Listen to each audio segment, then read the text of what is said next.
for technology to be effective, it needs to be user-friendly. If you create something that adds a lot of friction to people's lives, convenience always wins. Welcome to the Healthy Screen Habits podcast. I'm Hillary Wilkinson. Whether you're starting your parenting journey with a newborn or looking to connect with your teen on technology, let's learn some new healthy screen habits together.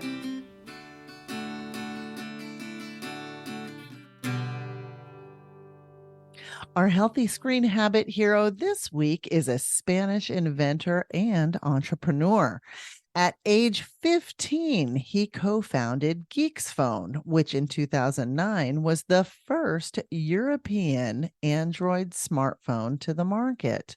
His second venture, Black Phone, pioneered privacy-centric smartphone design and was recognized as Invention of the Year 2014 by Time Magazine. He's currently working on something new, a method and set of highly practical tools that will create a journey towards a child's ownership of their first smartphone.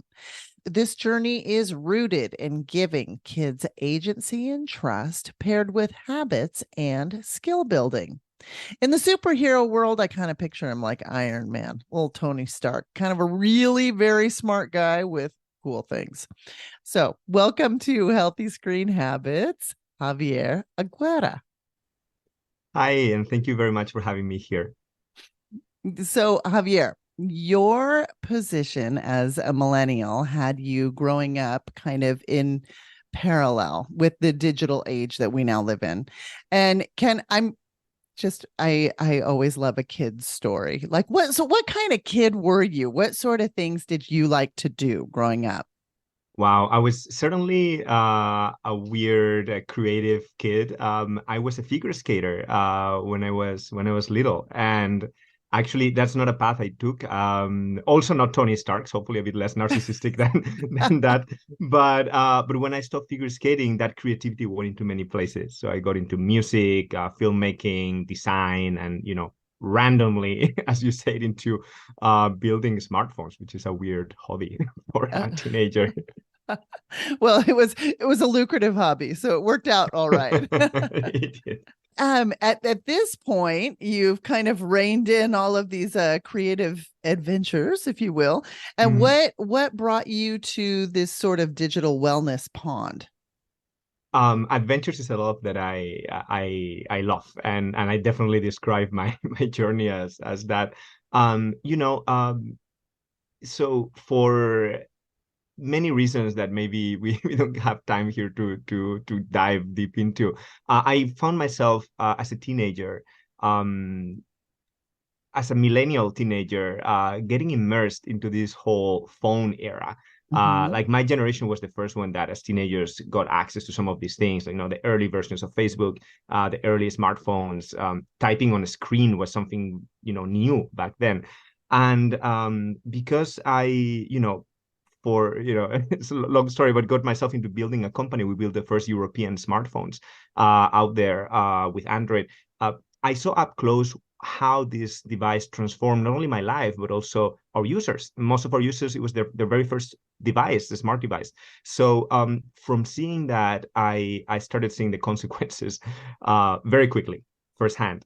And therefore, very soon after, we launched that first device and we built this small company, I decided to focus a lot of my energy and my work on mitigating all the negative effects that technology have in our life. So pretty much everything I've built ever since and got myself into has been related to that topic. It's how do we make technology work for us and instead of us working for the technology. Yeah. I admire your ability to be able to have the long view very quickly. I think a lot of us kind of hop on, go for the ride, and then all of a sudden are at a position that we never intended to be. But it sounds like you have an amazing ability to kind of get that long view quickly and design and implement to help people along the way. I would say there's a fair amount of serendipity there. And also, I would admit that looking backwards is easier to connect the dots when you're in the moment. You're just trying to do what feels right, or at least in our case, right? So it made sense to jump into privacy, because that was like a war that we saw users, in the weak position, kind of losing pretty quickly with all of these big platforms and things like that. At the beginning was, the users versus the telcos, like everyone, all the innovation was made by the telcos, not for the users. So at the moment, it was kind of jumping into what felt right. Looking backwards, all of these dots connect around this topic. It's just easier. It's just easier in retrospect, I guess. I see. So, from your perspective as an inventor, you've worked across multiple sectors that you've contributed a lot into, I would say, like human empowering technology. Like you said, to use your words, like having the tech work for people, not people working for the tech. Do you have a particular product that you're most proud of? Yes, actually, yes. So, kind of, one of the probably the most impactful product that we developed back in the day was called Black Phone. We basically were able to bring a lot of technology that lived only in the military world, like cybersecurity and privacy protection, to the land of civilians and all of us. So, and we realized very quickly that for technology to be effective, it needs to be user friendly. If you create something that adds a lot of friction to people's lives, convenience always wins. And that's why we see a lot of these so-called dark design patterns that just makes us get into these, addictive behaviors, because, convenience and practicality always, we're all drawn towards that. So what we did with this phone is that we made it very easy for people to protect their privacy, to say, hey, I can have Facebook, but I'm going to shield Facebook from knowing what I do with my phone or where I am, for example. And one of these features that we introduced that now is really widespread is permissions. So your ability to control what permissions your apps have access to.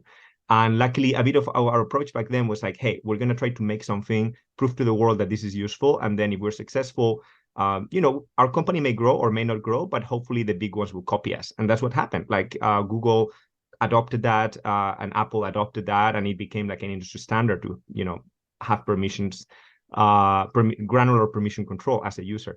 So that's probably perhaps what we are, or I am most proud of, because it's really in every person's pocket these days. And that's why you're a healthy screen habits hero, Javier.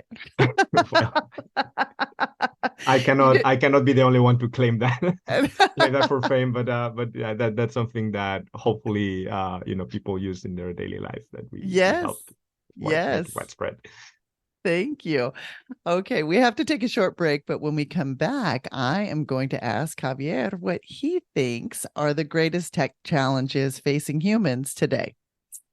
We love what we do, and we wouldn't be able to do it without the generous donations provided by our listeners and followers. We want to extend special thanks to the Doctors Petty for their unwavering support of the podcast and organization.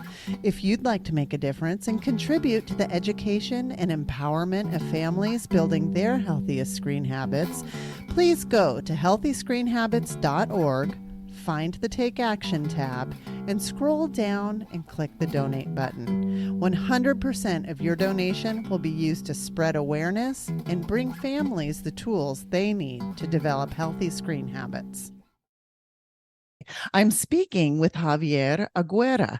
His latest venture, Pandora's Way, was incubated at Harvard's Institute for Rebooting Social Media and aims to reshape the way parents guide their children into digital adolescence.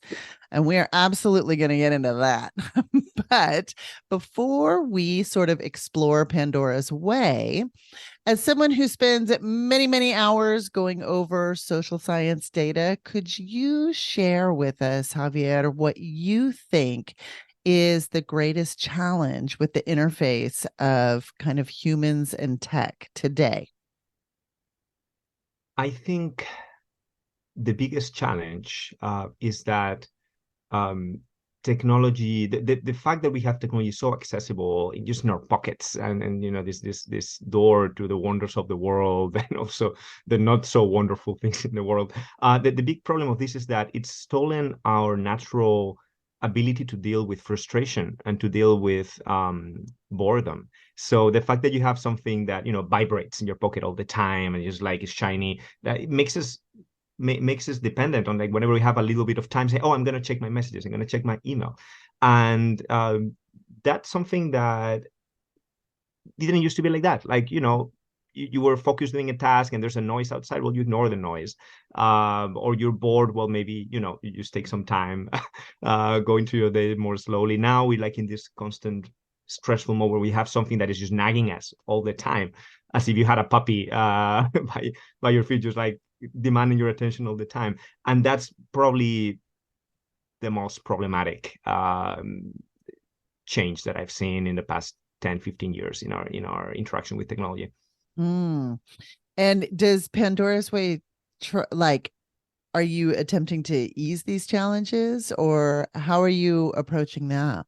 So the origin of Pandora's Way, well, it's twofold, because my co-founder Betty Ray has been working on this on her own before we met, and I had my own journey into it. But the way I arrived at tackling this issue specifically with kids is that I myself found myself very distracted, specifically with the Russian invasion of Ukraine over Twitter. I never really used Twitter at all, but suddenly I found myself checking Twitter all the time because I had friends fighting at the front. So because of that, I started thinking, okay, how can I create something that allows me as an adult to be less distracted by technology?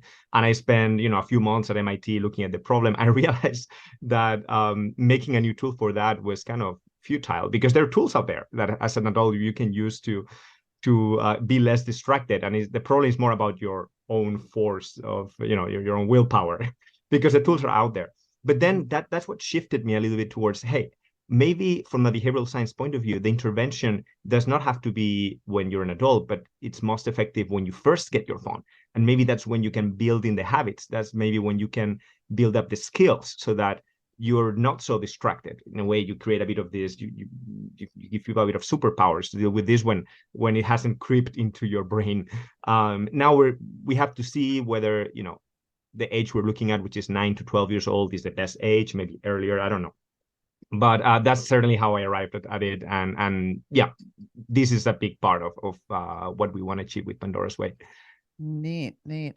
Do you guys have a release date, or are you Not still yet. in Not yet. We development? are so the approach we're following is we want to hear from families, from experts, and we want to co-design this along with kids and parents and teachers. So right now we're in a phase in which we're engaging kids and parents to help us build this in a way that is meaningful, that is impactful, in a way that both parents who don't have much time and kids who have cooler things to do, there's in a way that both of them want to use or want to embark into this journey that we're creating. So no release date yet. Hopefully, half a year from now, there's some prototypes that some families are playing with, and maybe a year from now we have something that the wider public can engage with. But we're making sure we're not going fast and breaking things.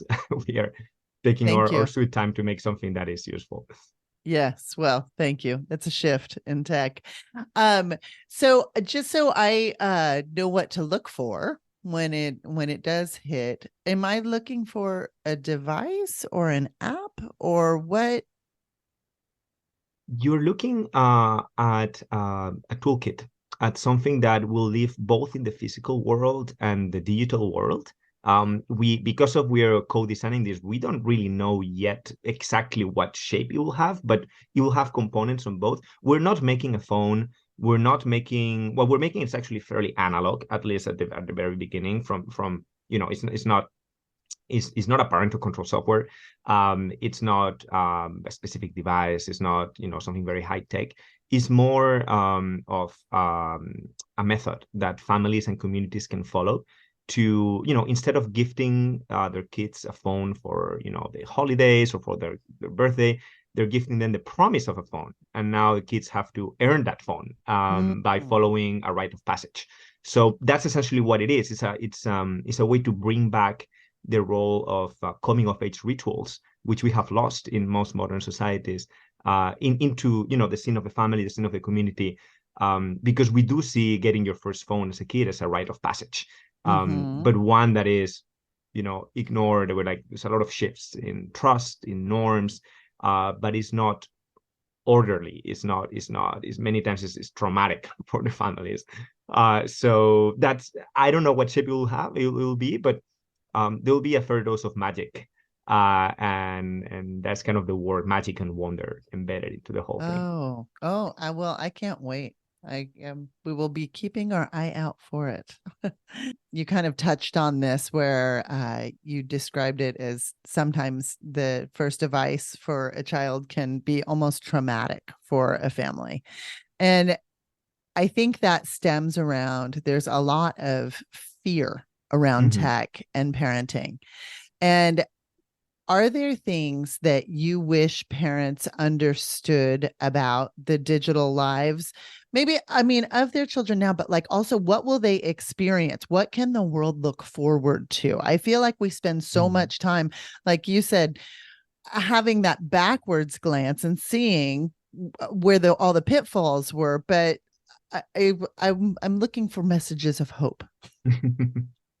Well, I think obviously there are many sad stories out there, right? And there are definitely times when things have gone very wrong for many families. So I don't want to be dismissive of that, but also in the grand scheme of things, most kids grew up healthy, right? And I think these conversations that we're having around phones, they happened before around TV, around the radio, when cameras came out, this whole privacy world in which I was very much part of before, when Kodak announced the first cameras, that was the talk of the time, like in the newspapers, very similar tone, very similar conversations. And yet, we managed to find ways. They're not ideal. And what we're trying to do here is making sure that, there's many ways in which culture may shift, in which we may adopt a new technology as society. And certainly the way we're adopting social media, big platforms, is not the best way that we can do as humanity. So I think that there's just a lot of opportunity for doing things right. And a lot of the conversation is getting around, let's force platforms to change the way they do things. And that may happen. It will take time if it happens. But I think that even if Facebook remains Facebook and Google remains Google, there's a lot that we can do within our communities, within our families, to make sure that no matter what these things are or do, our kids and ourselves, we can make the most out of it and then negate the negative effects. And that's going to take effort. It's not going to come immediately. And certainly if you don't develop some critical thinking and some good habits yourself, you're going to be prey of whatever the engineers or the product designers designed for you. So you lose a bit of that freedom. But that freedom can be had, because at the end of the day, you are the user. You have the device, and kids are not silly. Kids know. Kids many times complain when you talk to them. I talk to a lot of kids, and in a way they're saying, hey, we inherited this world from you adults. It's not our fault. Like, I don't care about the phone. I just want to talk to my friends. I want to belong. That's what they want. So they're aware that this is not perfect. And if you give them a way to do things better, without losing that opportunity to connect and without having that sense of belonging threatened, then I think most kids will be willing to adopt better habits and have a better relationship with their devices. You'd be surprised. Yeah, no, I agree with you. When I've worked with teenagers in classrooms, they're asking for help on how to develop their healthiest path forward with technology. And it's not coming from such a place of reactivity as I think the parents are. It's coming from a place of wanting to know. A lot of them are concerned about their eyesight or their posture. And so we speak to those things specifically. So I think there is a lot more thoughtfulness going into this kind of next layer of tech growth than hmm Yeah. than Also, I feel, well, it's not that I feel, I know that at those ages, the the part of your brain that does risk assessment is not fully developed, and therefore when the educational approach is one of like warning of the risks of doing this or doing that, that doesn't necessarily resonate. It doesn't stick. It may stick in some kids that are a bit more mature, but on average when you're 12-year-old, like that discourse doesn't quite work. It works for us as adults, but for kids it doesn't. On average it's just not that effective, so we need to find more effective ways so that it just that they adopt these better practices, and they don't get themselves in trouble. And by the way, kids have different needs, and you have a kid that has attention deficit, or have a kid that is more rebellious. Like, you may have a harsher approach, or approach in which you as a parent are more in control of their media consumption. Absolutely, I'm not advocating for a one size fits all solution here. Yeah, yeah. Well, we have to take a short break, but when we come back, I'm going to ask Javier Aguera for his healthy screen habit. Did you know anyone in a U.S. state, territory, or tribe who needs suicide or mental health related crisis support, or who has a loved one in crisis, can connect with a trained counselor by calling or texting 988? 988 is the easy to remember number that reaches what is commonly referred to as the Lifeline, a network of more than 200 state and local call centers funded by the U.S. Department of Health and Human Services. Formerly known as the National Suicide Prevention Lifeline, the full name has changed to the 988 Suicide and Crisis Lifeline. 988. It's the 911 for mental health. I'm speaking with Javier Aguera, a Forbes 30 under 30 lister, and as I found out, a DJ. He is one multifaceted dude. So, Javier, did I see this right, that you were actually at Burning Man this year? I was, yes. In the mud? In the mud. Yes. I don't know if anybody, for people who are unfamiliar with Burning Man, would you like to describe it a little succinctly and explain the weather event that happened? Well, there's always something that happens. It's just a place, it's a city that is built for a week by, some of the most creative people in the world, among which I don't include myself. But it's kind of an artist playground. And it's part of the deal is that it's pretty harsh. Like, you're in the desert for a week, and that brings, a lot of shared experiences. But yeah, this year it rained, and when it rains in the desert, things get a bit muddy. But it's part of the adventure. Oh, well, you have a very good outlook. I have spoken with others that were there. They are not necessarily as positive in remembering the level of mud. So on every episode of the Healthy Screen Habits podcast, I ask each guest for a healthy screen habit. So this is a tip or takeaway that our listeners can put into practice in their own home.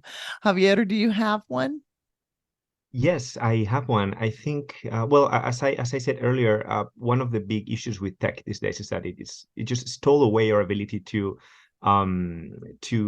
be bored and be frustrated. So as adults and in front of kids, I think it's very healthy to, whenever we have a break between things, just not go straight into your phone. Just let yourself be. Take a bit of a break. Be in your head. If you are showing your kid, but also for yourself, like the moment you have a break, you're going into your phone. That's probably the most negative, one of the most negative habits you can model in front of someone else and for yourself. So yeah, just allow yourself to be bored, be frustrated, and show your kids that is okay. It's part of the being human side of things. Yeah. And I think this is particularly powerful coming from a creative. such as yourself, who also holds hands with science. I mean, you're kind of a very interesting fusion of many things. But there's the saying that boredom is the first cousin to creativity. So allowing yourself that time for boredom, I'm sure, has given you time to explore things like music and art and the things that make this journey interesting. Yeah, absolutely. Absolutely. It's good to think inside the box. You just people say think outside the box. No, there's always a box. Just create some constraints. And that's where creativity emerges. Neat. As always, you can find a complete transcript of this show and a link to any resources discussed by visiting the show notes for this episode. Do this by going to healthyscreenhabits.org, click the podcast button, and scroll to find this episode. Javier, you're incredibly humble. I don't think you're strapping on the Healthy Screen Habits hero cape as much as I would like to strap it on you. But I want to thank you for being here, and thank you so much for everything that you're doing for our kids and for everybody who's following in their paths. Thank you very much for having me, and congratulations on your work. It's actually absolutely necessary, and I had a great time with you. Thank you. For more information, you can find us on Instagram and Facebook at Healthy Screen Habits. Make sure to visit our website, healthyscreenhabits.org, where you can subscribe to the show on Apple Podcasts or via RSS, so you'll never miss an episode. It's free, it's fun, and you get a healthy new screen habit each week.